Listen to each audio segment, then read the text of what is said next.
Pada video sebelumnya yang berjudul langkah-langkah untuk mengecek apakah lulus pretest PPG PAI ataukah tidak, dan juga langkah setelah kita dinyatakan lulus pretest PPG PAI, menyisakan banyak sekali pertanyaan. Yang pertama, nah di sini jika kita sudah lulus pretest PPG ini, apakah nanti untuk dipanggil PPG dalam jabatan itu apakah di ranking ataukah tidak? Kemudian kalau misalkan kita dinyatakan sudah lulus pretest PPG, di sini nanti kalau misalkan kita itu belum memiliki NUPTK, apakah kita bisa ikut PPG ataukah tidak? Kemudian jika kita dinyatakan lulus pretest PPG, namun ternyata ijazah kita ini adalah masih SMA atau D2, atau mungkin ijazah kita ini belum linear dengan pendidikan guru agama Islam, apakah kira-kira ini nanti akan dipanggil PPG untuk PAI ataukah tidak? Silahkan simak video ini sampai selesai. Namun sebelum kita lanjutkan, perlu saya ingatkan bagi teman-teman yang mungkin baru pertama kali menemukan channel ini, silahkan klik tombol subscribe-nya dan aktifkan notifikasi loncengnya, sehingga nanti jika ada update video terbaru, teman-teman tidak akan ketinggalan informasi. Baiklah sobat-sobatnya, saya ucapkan selamat kepada teman-teman yang sudah dinyatakan lulus pretest PPG PAI. Di sini kita bisa cek secara mandiri melalui akun siaga kita, masuk ke siagapendis.com, kemudian kita klik login Pendis. Setelah kita memasukkan surel dan passwordnya, di sini kita bisa klik masuk. Kemudian kita klik pada bagian pretest. Selanjutnya jika teman-teman dinyatakan lulus seleksi akademik atau lulus pretest PPG PAI 2022, akan ada tampilan seperti ini. Pengumuman hasil seleksi akademik 2022 ini adalah untuk nomor akun kita, kemudian nama lengkap kita, selanjutnya untuk status kelulusannya dinyatakan lulus teman-teman. Jika kondisinya demikian, maka kita sudah lulus ya untuk pretest PPG PAI 2022. Nah selanjutnya bagi kita yang sudah dinyatakan lulus pretest PPG PAI seperti ini, jika kondisinya ini nanti kita belum memiliki NUPTK dan mungkin juga kita belum memiliki ijazah S1 atau ijazah S1 nya ini tidak linear, ini kira-kira bagaimanakah teman-teman? Untuk menjawab semua itu, coba kita cermati surat edaran tertanggal 18 Februari 2022 yang mana di sini adalah perintah untuk melakukan verifikasi calon peserta PPG tahun 2022 untuk batch 1 dan juga batch 2 bagi teman-teman yang sudah dinyatakan lulus seleksi akademik tahun 2019 ya, yang mungkin saat ini masih tercecer. Dikarenakan untuk Kemenak itu adalah untuk kuota per tahunnya itu adalah hanya sekitar 9.000 teman-teman. Nah, coba kita cermati yang ada di sini. Nah, dalam rangka persiapan pelaksanaan PPG dalam jabatan tahun 2022, maka disampaikan. Nah, ini untuk peserta PPG PAI dalam jabatan adalah guru PAI yang sudah lulus ya dalam seleksi akademik pretest PPG tahun 2018 dan juga 2019.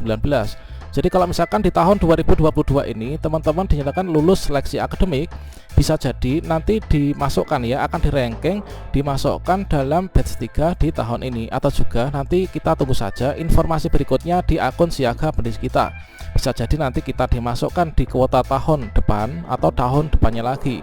Yang penting kita harus selalu siap ya teman-teman di akun siaga Pendis kita.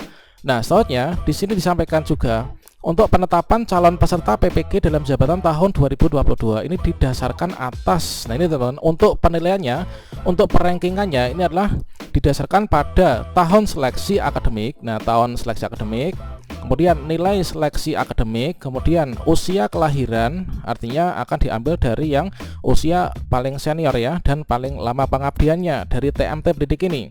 Kemudian juga persentase data kelulusan seleksi akademik di setiap provinsi teman-teman. Nah, jadi untuk penentuan nanti pemanggilan PPG-nya bagi kita yang sudah dinyatakan lulus seleksi akademik di tahun ini, nanti kita akan dipanggil untuk mengikuti PPG teman-teman dengan melakukan yaitu verifikasi calon peserta PPG ini dan melakukan pendaftaran di akun siaga Pendis kita. Nah, di sini kita bisa cek pada poin yang keempat teman-teman, yaitu nah ketiga dulu.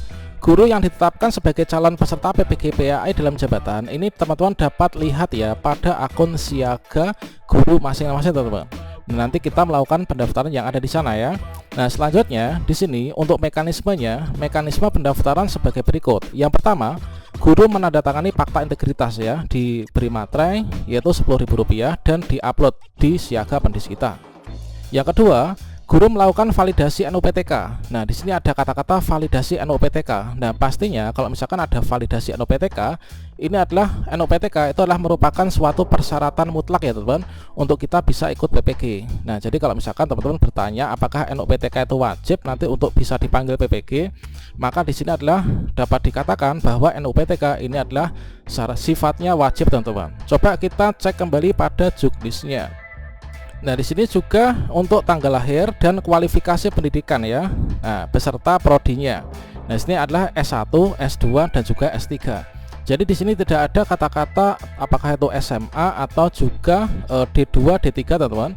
Jadi persyaratannya NUPTK, kemudian ijazahnya adalah minimal S1 ya, dan tentunya adalah linear ya. Untuk mengajar di PAI ya seyogyanya ijazahnya adalah tentang keagamaan teman-teman.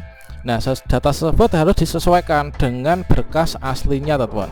Selanjutnya nanti kantor wilayah Kementerian Agama Provinsi melalui admin siaga melakukan verifikasi berkasnya teman-teman. Setelah kita upload ini, pendaftaran ini dilakukan tanggal ini ya. Ini adalah untuk yang kemarin ya. Nah, untuk yang teman-teman yang sudah lulus pretest PPG ini. Nah, coba kita gali lebih lanjut terkait tentang persyaratan NUPTK dan juga ijazah teman-teman. Coba kita buka kembali yaitu keputusan Direktur Jenderal Pendidikan Islam terkait tentang petunjuk teknis pelaksanaan pendidikan profesi guru dalam jabatan. Nah, ini adalah di tahun 2021 kemarin. Tentunya untuk tahun 2022 ini juga tidak jauh berbeda ya.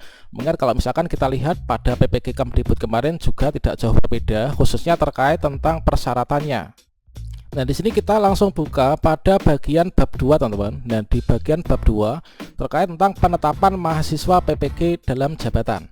Nah, untuk kepesertaannya ini, nah ini syaratnya ya. Untuk syaratnya, syarat untuk terpanggil ke dalam PPG dalam jabatan untuk Kemenak ini, maka di sini kita lihat saja yang pertama, ini adalah syaratnya terdaftar pada database Simpatika dan Siaga. Yang kedua, mahasiswa PPG dalam jabatan inilah guru yang diangkat ini ya. Ini adalah sesuai dengan persyaratan. Nah, kemudian ini teman-teman, untuk yang C yaitu untuk bisa ditetapkan sebagai mahasiswa PPG dalam jabatan, inilah memiliki kualifikasi minimal S1 teman-teman. Jadi ijazahnya ini adalah harus S1 atau D4 ya, dari perguruan tinggi yang terakreditasi.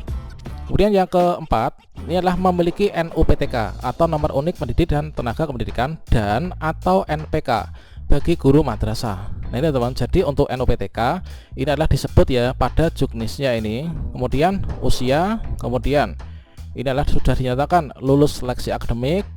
Kemudian di sini mahasiswa PPG ditentukan berdasarkan skala prioritas ya. Nah, ini berdasarkan skala prioritas. Tentunya untuk perankingan ini ditentukan seperti yang tadi teman-teman sudah cek ya pada bagian depan. Nah, ini yaitu diambil dari nilai tertinggi, kemudian usia, kemudian juga masa kerja kita teman-teman. Jadi ketika kita nanti sudah terpanggil untuk PPG melakukan verifikasi, maka di sini akan ada tampilan ya. Akan ada tampilan yaitu untuk kita itu mengupload fakta integritas dan juga surat tugas dari pimpinan teman-teman. Kemudian akan ditetapkan kita itu ditaruh di LPTK mana. Jika kita lulus dalam seleksi ini, maka akan ada ucapan selamat pendaftaran PPG Anda sudah diverifikasi oleh Kanwil. Tentunya untuk persyaratannya ini adalah seperti yang di depan tadi ya teman-teman. Persyaratan NUPTK dan juga ijazah minimal S1 itu juga sama dengan tata cara memperoleh sertifikat pendidik bagi guru yang di bawah naungan Kemdikbud berdasarkan dari Permendikbud RI nomor 38 tahun 2020. Jadi untuk yang terpanggil nanti ini adalah yang memenuhi persyaratan pada bagian kedua pada pasal 4 ya, yaitu di sini memiliki kualifikasi akademik S1 atau D4 dikarenakan dari Undang-Undang Guru dan Dosen sendiri mengamanahkan untuk menjadi seorang guru itulah minimalnya harus memiliki S1 atau D4 ijazahnya. Kemudian memiliki nomor unik pendidik dan tenaga kependidikan atau NUPTK teman-teman. Jadi bagi teman-teman yang sudah dinyatakan lulus seleksi akademik atau pretest PPG PAI 2022, bagi yang mungkin di sini belum memiliki NUPTK bisa segera mengupayakan untuk mendapatkan NUPTK. Manakala nanti sudah ada perintah untuk melakukan tahapan lanjutan verifikasi, teman-teman sudah memiliki NUPTK dan ijazahnya yang belum S1 ini upayakan untuk segera ya mendapatkan ijazah S1 yang relevan ini teman-teman. Demikian informasi ini semoga bermanfaat. Wassalamualaikum warahmatullahi wabarakatuh.